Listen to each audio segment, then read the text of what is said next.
Hurmatli obunachilar, nima ko'rsataman? Yeselin. Xullas, hozir bitta qo'zimiz dalada, orqa oyoqlari nima deydi, oq mushak deydimi? Shunaqa kasallikka chalinganga o'xshayapti. Kecha aytib qoluvdi cho'ponimiz, yurolmayapti deb video tashladi. Bugun olib keldim. Mana o'sha qo'zimiz. Birinchi bolasi, qo'yimizni birinchi bolasi. Mana qaranglar yurishiga. Bu o'sha vitamin D yetishmovchiligidan paydo bo'ladi. Bu yerda otda yugurib yuruvdi. Dalaga chiqargan paytimizda balkim o'shanaqa moddalar yetishmovchiligi paydo bo'lgan bo'lsa kerak. Lekin mana ko'rib turibsizlar, yaxshi rivojlangan, onasini yaxshi emgan, yemishidan muammo bo'lmagan, dumbasi olishlari, kattalashgani ajoyib. Endi yeselin qilyapmiz. Mana bu yeselin. Bu 50 kilogramm joy viska 1 millilitr deb yozilgan ekan.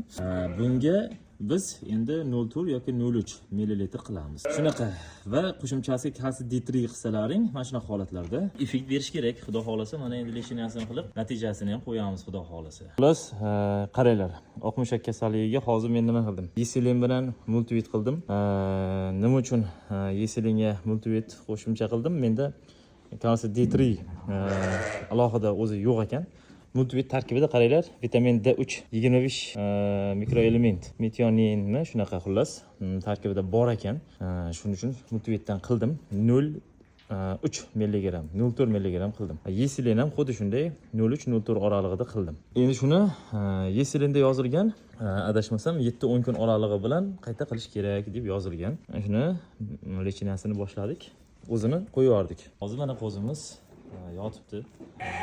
Ertalardan menimcha xudo xolasa natijasini bersa kerak. Bu katta ehtimol bilan onasi oldin dalada tug'ilgandan keyin yurmagan. Buni onasi mana shu qo'y. Tug'ilgandan keyin dalada yurmagan qo'y bu. Tug'ildi va mana shu qo'rada menda katta bo'ldi va buni tug'di bu. Shu uchun dalaga borgandan keyin menimcha bunga kerakli moddalarni, vitaminlarni bera olmay qo'ygan onasi. O'zi ham mana anchagina ves tashagan. Shuni evaziga bolasida shu mushak kasalligi paydo bo'lgan. Bu meni taxminim. Mana sezilib turibdi onasi anchagina ves tashagan. Mana yana bir ko'rsataman.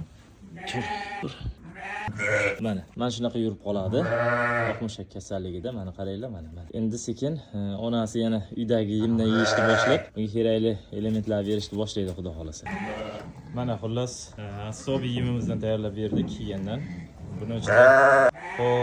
Buni ichida velofosfor, makka bug'doy bor, yana tuz bor, baxt shiroti, simichka shiroti bor yemida. Har doim tarkibimiz o'sha ratsiondagi yemidan berdik yana mana. Tez orada o'ziga qaytib qoladi.